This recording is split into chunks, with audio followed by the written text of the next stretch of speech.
ಬಿಹಾರ ವಿಧಾನಸಭೆಗೆ ನಾಳೆ ಮೊದಲ ಹಂತದ ಮತದಾನ ನಡೀತಾ ಇದೆ. 18 ಜಿಲ್ಲೆಗಳ 121 ವಿಧಾನಸಭಾ ಕ್ಷೇತ್ರಗಳಿಗೆ ನಾಳೆ ವೋಟಿಂಗ್ ನಡೆಯಲಿದೆ. ಪಾಟ್ನಾ, ನಳಂದ, ಲಖೀಸರಾಯ್, ಶೇಖ್ಪುರ, ಭೋಜ್ಪುರ, ಬಕ್ಸಾರ್, ವೈಶಾಲಿ, ಮುಜಾಫರ್ಪುರ, ಸಮಸ್ತಿಪುರ, ದರ್ಭಂಗ, ಸಹರ್ಸಾ, ಮಾಧೇಪುರ, ಖಗಾರಿಯಾ, ಮುಂಗೇರ್, ಬೆಗುಸರಾಯ್, ಸರನ್, ಸಿವಾನ್ ಮತ್ತು ಗೋಪಾಲ್ಗಂಜ್ ಜಿಲ್ಲೆಗಳು ಮೊದಲ ಹಂತದ ಮತದಾನ ನಡೆಯಲಿದೆ. ಮೊದಲ ಹಂತದಲ್ಲಿ 1314 ಅಭ್ಯರ್ಥಿಗಳು ಕಣದಲ್ಲಿದ್ದಾರೆ. 3.75 ಕೋಟಿ ಮತದಾರರು ತಮ್ಮ ಅಧಿಕಾರವನ್ನು ಚಲಾಯಿಸಲಿದ್ದಾರೆ. 121 ಕ್ಷೇತ್ರಗಳ ಪೈಕಿ 57ರಲ್ಲಿ ನಿತೀಶ್ ಕುಮಾರ್ ಅವರ ಜೆಡಿಯು ಸ್ಪರ್ಧೆ ಮಾಡ್ತಾ ಇದೆ. ಮಿತ್ರ ಪಕ್ಷವಾದ ಬಿಜೆಪಿ 48 ಸ್ಥಾನಗಳಲ್ಲಿ ಅಭ್ಯರ್ಥಿಗಳನ್ನು ಕಣಕ್ಕಿಳಿಸಿದೆ. ಕೇಂದ್ರ ಸಚಿವ ಚಿರಾಗ್ ಪಾಸ್ವಾನ್ ಅವರ ಲೋಕ ಜನಶಕ್ತಿ ಪಕ್ಷ 14 ಸ್ಥಾನಗಳಲ್ಲಿ ಸ್ಪರ್ಧೆ ಮಾಡಿದೆ. ರಾಜ್ಯಸಭಾ ಸದಸ್ಯ ಉಪೇಂದ್ರ ಕುಶ್ವಾಹ್ ಅವರ ರಾಷ್ಟ್ರೀಯ ಲೋಕ ಮೋರ್ಚಾ 2 ಸ್ಥಾನಗಳಲ್ಲಿ ಅಭ್ಯರ್ಥಿಗಳನ್ನು ಹೊಂದಿದೆ. ಮತ್ತೊಂದು ಕಡೆ ಇಂಡಿಯಾ ಮೈತ್ರಿಕೂಟದ 126 ಅಭ್ಯರ್ಥಿಗಳು 121 ಕ್ಷೇತ್ರಗಳಲ್ಲಿ ಸ್ಪರ್ಧಿಸ್ತಾ ಇದ್ದಾರೆ. ವಿಪಕ್ಷಗಳು ಸೀಟು ಹಂಚಿಕೆ ಬಿಕ್ಕಟ್ಟು ಉಂಟಾದ ಕಾರಣ 5 ಕ್ಷೇತ್ರಗಳಲ್ಲಿ ಪರಸ್ಪರ ಎದುರಾಳಿಗಳಾಗಿದ್ದಾವೆ. ವೈಶಾಲಿ, ಬಚ್ವಾರ, ರಾಜ್ಪಕರ್, ಬಿಹಾರ್ ಶರೀಫ್ ಮತ್ತು ಬೌಡೇರ್ ಕ್ಷೇತ್ರಗಳಲ್ಲಿ ಸ್ನೇಹಪರ ಹೋರಾಟವನ್ನು ನಡೆಸ್ತಾ ಇವೆ.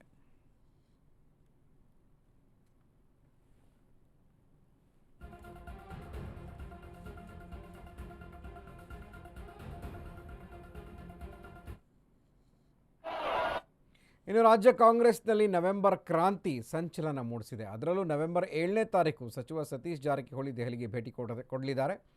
ಎಐಸಿಸಿ ಪ್ರಧಾನ ಕಾರ್ಯದರ್ಶಿ ಕೆಸಿ ವೇಣುಗೋಪಾಲ್ ಹಾಗೆ ರಾಜ್ಯ ಕಾಂಗ್ರೆಸ್ ಉಸ್ತುವಾರಿ ಸುರ್ಜೇವಾಲಾ ಭೇಟಿಗೂ ಕೂಡ ಸಮಯ ನಿಗದಿಯಾಗಿದೆ. ಸಿಎಂ ಕುರ್ಚಿ ಹಾಗೂ ಕೆಪಿಸಿಸಿ ಅಧ್ಯಕ್ಷ ಫೈಟ್ ನಡುವೆ ಸಾಹುಕಾರ್ ಸತೀಶ್ ದೆಹಲಿ ಭೇಟಿ ಕುತೂಹಲ ಮೂಡಿಸಿದೆ. ಇನ್ನು ನವೆಂಬರ್ ಕ್ರಾಂತಿ ಕುರಿತು ಸಚಿವ ಕೆಎಚ್ ಮುನಿಯಪ್ಪ ಮಾತನಾಡಿದ್ದು, ರಾಜ್ಯ ರಾಜಕಾರಣದಲ್ಲಿ ಯಾವುದೇ ಬದಲಾವಣೆ ಆಗೋಲ್ಲ, ಮುಖ್ಯಮಂತ್ರಿ ಡಿಸಿಎಂ ಸ್ಥಾನದಲ್ಲಿ ಯಾವುದೇ ಬದಲಾವಣೆ ಆಗೋದಿಲ್ಲ ಅಂತ ಹೇಳಿದ್ದಾರೆ. ನವೆಂಬರ್ ಕ್ರಾಂತಿ ಅನ್ನೋದು ಬರೀ ಊಹಾಪೋಹ. ಸಿದ್ದರಾಮಯ್ಯ ಎಷ್ಟು ದಿನ ಇರ್ತಾರೆ ಅಲ್ಲಿವರೆಗೂ ಅವರೇ ಸಿಎಂ ಅಂತ ಡಿಕೆ ಸುರೇಶ್ ಕೂಡ ಹೇಳಿದ್ದಾರೆ. ಸರ್ಕಾರ ನಡೆಯುವಾಗ ಯಾರು ಮುಂದುವರಿತಾರೆ ಯಾರು ಬಿಡ್ತಾರೆ ಅನ್ನೋದಕ್ಕಿಂತ ಸಂಪುಟ ಪೂರ್ತಿ ಮುಂದುವರಿತದೆ. ಅದರಲ್ಲಿ ಏರ್ಪೇರೇನಿಲ್ಲ. ಬಟ್ ಒಟ್ಟಾರೆ ತೀರ್ಮಾನಗಳು ಹೈಕಮಾಂಡ್ಗೆ ಬಿಟ್ಟಿರ್ತದೆ. ಪದೇ ಪದೇ ನೀವು ವಿನಾಕಾರಣವಾಗಿ ಇದನ್ನು ಲೈವಲ್ಲಿ ಇಟ್ಟಿದ್ದೀರಿ, ಅವಶ್ಯಕತೆ ಇಲ್ಲ. ಇದೆಲ್ಲ ಹೈಕಮಾಂಡ್ ಇದೆ. ಒಳ್ಳೆ ಕೆಲಸ ಮಾಡ್ತಾ ಇದ್ದಾರೆ ಮುಖ್ಯಮಂತ್ರಿಗಳು. ಅವರು ಮುಂದುವರಿತಾರೆ. ತೀರ್ಮಾನಗಳೇನಿದ್ರು ಹೈಕಮಾಂಡ್ ಮಾಡ್ತಾರೆ. ಸರ್ಕಾರ ನಡೆಯುವಾಗ ಯಾರು ಮುಂದುವರಿತಾರೆ ಯಾರು ಬಿಡ್ತಾರೆ ಅನ್ನೋದಕ್ಕಿಂತ ಸಂಪುಟ ಪೂರ್ತಿ ಮುಂದುವರಿತದೆ. ಅದರಲ್ಲಿ ಏರ್ಪೇರೇನಿಲ್ಲ. ಬಟ್ ಒಟ್ಟಾರೆ ತೀರ್ಮಾನಗಳು ಹೈಕಮಾಂಡ್ಗೆ ಬಿಟ್ಟಿರ್ತದೆ. ಪದೇ ಪದೇ ನೀವು ವಿನಾಕಾರಣವಾಗಿ ಇದನ್ನು ಲೈವಲ್ಲಿ ಇಟ್ಟಿದ್ದೀರಿ, ಅವಶ್ಯಕತೆ ಇಲ್ಲ. ಇದೆಲ್ಲ ಹೈಕಮಾಂಡ್ ಇದೆ. ಒಳ್ಳೆ ಕೆಲಸ ಮಾಡ್ತಾ ಇದ್ದಾರೆ ಮುಖ್ಯಮಂತ್ರಿಗಳು. ಅವರು ಮುಂದುವರಿತಾರೆ. ತೀರ್ಮಾನಗಳೇನಿದ್ರು ಹೈಕಮಾಂಡ್ ಮಾಡ್ತಾರೆ. ಸರ್ಕಾರ ನಡೆಯುವಾಗ ಯಾರು ಮುಂದುವರಿತಾರೆ ಯಾರು ಬಿಡ್ತಾರೆ ಅನ್ನೋದಕ್ಕೆ. ಇನ್ನು ನವೆಂಬರ್ನಲ್ಲಿ ಮುಖ್ಯಮಂತ್ರಿ ಬದಲಾವಣೆ ಖಚಿತ ಅಂತ ವಿಪಕ್ಷ ನಾಯಕ ಆರ್ ಅಶೋಕ್ ಭವಿಷ್ಯ ನುಡಿದಿದ್ದಾರೆ. ಸಿದ್ದರಾಮಯ್ಯ ಅವರಿಗೆ ರಾಜೀನಾಮೆಗೆ ರೆಡಿಯಾಗಿ ಅಂತ ಹೈಕಮಾಂಡ್ ಹೇಳಿದೆ. ರಾಜ್ಯ ಸರ್ಕಾರದಿಂದ ಯಾವುದೇ ಒಳ್ಳೆಯ ಕೆಲಸ ಆಗ್ತಾ ಇಲ್ಲ, ಈ ಸರ್ಕಾರ ತೊಲಗೋವರೆಗೂ ಜನರಿಗೆ ಒಳ್ಳೆಯದಾಗಲ್ಲ ಅಂತ ಅಶೋಕ್ ಕಿಡಿಕಾರಿದ್ದಾರೆ. ನಾನು ಹೇಳಿದ್ದು ನಿಜ ಆಯ್ತಲ್ಲ, ನಾನು ಹೇಳಿದ್ದೆ ಸತ್ಯ ಆಯಿತು. ಅವ್ರು ಹೇಳಿದ್ರು ದೋಷಿಸ್ಕೋಣ ಅಂತ. ಸಿದ್ದರಾಮಯ್ಯ ರಾಜೀನಾಮೆಗೆ ರೆಡಿ ಆಗು ಅಂತ ಹೇಳಿ ಡೆಲ್ಲಿವರೆಗೆ ಹೈಕಮಾಂಡ್ ಹೇಳಿದ್ದಾರೆ. ರೆಡಿ ಆಗ್ತಾವಲ್ಲ ಸಿದ್ದರಾಮಯ್ಯ, ನಿಮ್ಗೆ ಗೊತ್ತಿಲ್ಲ ಇನ್ನ ರೆಡಿ ರೆಡಿ ಆಗವ್ರೆ, ಮುಗಿತು ಅವ್ರ ಕತೆ. ಇನ್ನು ನಾನು ಹೇಳಿದ್ದು ನಿಜ ಆಯ್ತಲ್ಲ, ನಾನು ಹೇಳಿದ್ದೆ ಸತ್ಯ ಆಯಿತು. ಅವ್ರು ಹೇಳಿದ್ರು ದೋಷಿಸ್ಕೋಣ ಅಂತ. ನಾನು ಹೇಳಿದ್ದೆ ಸತ್ಯ ಆಯಿತು.